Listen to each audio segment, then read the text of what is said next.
Assalamualaikum warahmatullahi wabarakatuh, everyone. My name is Nanda Uditya Viva and my MPM number is 2024125220. So today in this video I want to tell you about gerunds and infinitives part 3. Okay, yang pertama itu ada using infinitives with to and enough. Using infinitive with to and enough ini tuh biasa digunakan untuk menunjukkan tingkat atau degree sesuatu. To ini di sini tuh ininya negatif atau berlebihan dan enough cukup. Di sini ada to terlalu hasilnya negatif tidak bisa dilakukan, and enough cukup hasilnya pasif bisa dilakukan. Rumus strukturnya itu tuh ada to plus adjective plus to verb, adjective plus enough plus to verb, dan enough plus noun. Oke, masuk contoh yang di sini tuh ada that box is too heavy for Bob to lift. Sama ada that box is very heavy but Bob can lift. In the speaker's mind, the use of to implies a negative result. Yang A itu ada too heavy. Too heavy di sini tuh it is possible for Bob to lift that box. Yang pertama itu yang A itu yang that box is too heavy for Bob to lift. Dia itu rumusnya pakai to plus adjective plus to verb. To adjektifnya itu heavy dan kata kerja to verbnya itu to lift. Jadi yang A itu is it impossible for Bob to lift. Jadi kotak itu nggak bisa diangkat.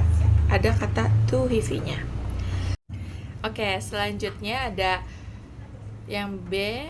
Yang B, that box is very heavy but Bob can lift it. Di sini dia menggunakan very heavy. Very heavy di sini itu menunjukkan it is possible but difficult for Bob to lift that box. Very heavy di sini tuh sifatnya adjektif yang sebenarnya nggak bisa tapi masih bisa dilakukan. Selanjutnya ada C, I am strong enough to lift that box, I can lift it. Di sini enough follows an adjective in C. Jadi di sini enough itu bisa diletakkan setelah kata adjektif atau kata sifat. Karena di bagian I am strong enough to lift that box, I can lift it, ini kata sifatnya itu ada di strong, adjektifnya. Jadi enough bisa diletakkan setelah kata strong. Okay, next is D, I have enough strength to lift that box. Usually enough precedes a noun as in D. Biasanya enough itu bisa diletakkan sebelum noun atau kata benda. Di contoh D ini karena kata bendanya itu ada di strength, jadi enough itu diletakkan sebelum noun kata benda. Jadi I have enough strength. Selanjutnya ada E, I have strength enough to lift that box. In formal English, it may follow a noun as in E. Jadi maksudnya dalam bahasa Inggris formal biasanya enough itu tuh bisa diletakkan setelah noun. Setelah noun, setelah kata benda. Jadi di sini I have strength enough to lift that box karena di sini kata bendanya itu ada di strength. Jadi enough diletakkan di setelah kata strength. Gitu, teman-teman. Oke, selanjutnya ada passive and past forms of infinitive and gerunds. Nah, di sini di bagian ini itu membahas bahwa infinitive, to verb, and gerunds ing ini tuh bisa berubah tergantung voice sama time-nya. Voice di sini itu ada active sama passive. Active di sini itu subjek melakukan aksi, kalau pasifnya itu subjek menerima aksi. Time-nya itu ada simple and past. Simple itu terjadi sekarang dan past itu telah terjadi di sebelumnya. Dari bentuk ini tuh ada bentuk formsnya itu ada active past, active simple, active past, passive simple, and passive past. Oke, yang pertama ada active simple. Active simple itu tuh ada to see dan seeing. Di sini tuh subjeknya itu sedang melakukan sesuatu. Contohnya I want to see the movie. Itu artinya subjek itu sedang melakukan aksi melihat. Selanjutnya ada active past. Active past di sini tuh ada to have seen dan having seen. Nah, di sini tuh aksinya itu action udah terjadi sebelumnya. Nah, contohnya itu ada he seems to have seen the movie. Dia sudah melihat film itu sebelumnya gitu ya. Selanjutnya ada passive simple. Passive simple itu di sini ada to be seen dan being seen. Di sini di passive simple ini subjek itu menerima aksinya sekarang langsung gitu, secara langsung. Di sini ada contohnya I don't like being watched. Jadi I si subjek itu tidak suka ketika dia diperhatikan. Selanjutnya ada passive past.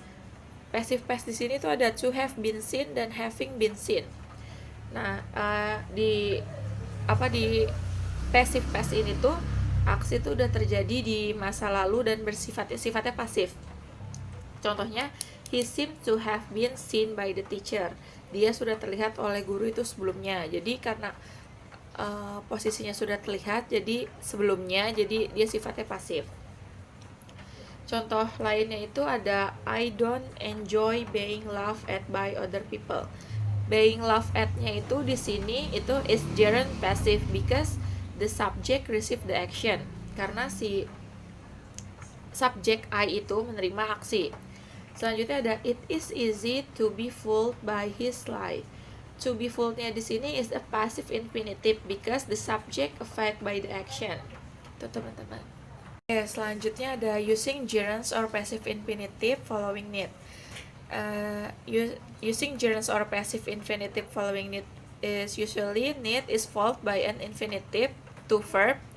Namun dalam kondisi tertentu gerunds ing juga bisa digunakan setelah kata need. Di sini rumusnya itu ada need plus to verb. Kalau need plus to verb infinitive itu sifatnya aktif karena si subjek melakukan aksi. Kalau need plus verb ing, gerunds sifatnya pasif karena si subjek itu menerima aksi. Nah, biasanya bentuk gerunds kalau di dalam using gerunds or passive infinitive following need ini dipakai untuk benda-benda kayak untuk rumah, mobil, baju, atau yang bisa diperbaiki, dibersihkan, dan lain-lain. Contohnya di sini ada I need to paint my house. Dan John needs to be told the truth. Usually an infinitive follow need as in A and B. Di sini biasanya setelah kata need pakai kata infinitive to plus verb. Jadi setelah kata need ada to plus verb. Verbnya itu paint. Kata kerjanya paint. The subject performs the action. Jadi di yang A ini sifatnya dia aktif. Selanjutnya John needs to be told the truth. Ini tuh passive because John itu subject, di sini itu receive the action. Jadi ini dia pasifnya itu passive infinitive. Jadi walaupun ini infinitive itu bisa aktif, bisa pasif, tergantung bentuknya gimana. Selanjutnya yang C, my house needs painting. In certain circumstances, a gerund might follow needs as in C. Jadi in some situation setelah need itu bisa pakai gerunds ing. Kalau pakai gerunds di sini berarti tadi yang udah dijelasin sebelumnya. Ini kalau pakai gerund after need ini it has passive meaning. Ini berarti sifatnya dia pasif karena si subjek ini menerima aksi bukan melakukan aksi. Nah, di sini subjeknya itu my house dan gerundsnya itu ada di kata painting.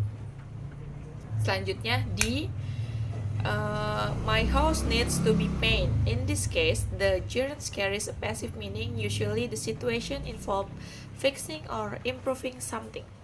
Nah, biasanya the structure is commonly used for kayak sesuatu yang bisa dibersihkan, sesuatu yang bisa diperbaiki dan dapat dirawat. Ini tuh sifatnya passive infinitive, sama aja kayak need painting but is more explicit. Contoh lainnya itu ada ini, I need to clean my room. Saya yang membersihkannya. Jadi kayak I need to clean my room. Ini dia pakai infinitive to plus verb. Jadi I subject need perlu to clean my room untuk membersihkan ruangan ini. Jadi di sini sifatnya aktif karena saya subjek yang membersihkannya. Selanjutnya ada my room needs cleaning. Di sini itu sifatnya pasif karena yang perlu dibersihkan itu kamarnya, subjeknya itu si kamarnya. Jadi si kamarnya ini tuh because the subject receive the action-nya. Ada using a possessive to modify a gerund. A gerund can be preceded by a possessive form, kata kepemilikan, untuk menunjukkan siapa yang melakukan aksi. Contoh posesifnya di sini itu kata pemilikannya itu bisa my, your, his, her, our, atau koma atas s gitu ya. Di dalam formal English, use possessive ini tuh lebih benar atau lebih rapi secara grammarnya. Sedangkan dalam informal English, use object pronoun itu tuh ada us, them, sama you. Ini tuh biasanya digunakan untuk yang lebih santai. Di sini ada contoh gerund verb ing yang berfungsi sebagai kata benda. Ada coming, going, and eating. Oke. Selanjutnya di sini itu ada formalnya yang A. Mr. Lee complained about our coming to class late. In formal English, a possessive adjective, example our, is used to modify a gerund as in A. Jadi, di dalam bahasa Inggris formal, kita itu bisa pakai possessive, our, your, his, dan lain-lain untuk menjelaskan kata gerundnya.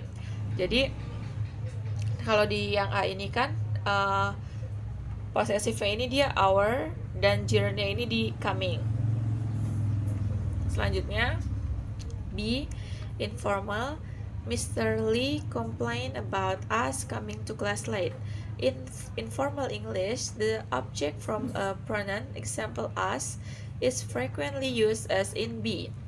Jadi dalam bahasa Inggris informal atau yang lebih santai biasanya pakai objek pronoun kayak tadi us, them, you, sama him gitu dia bisa.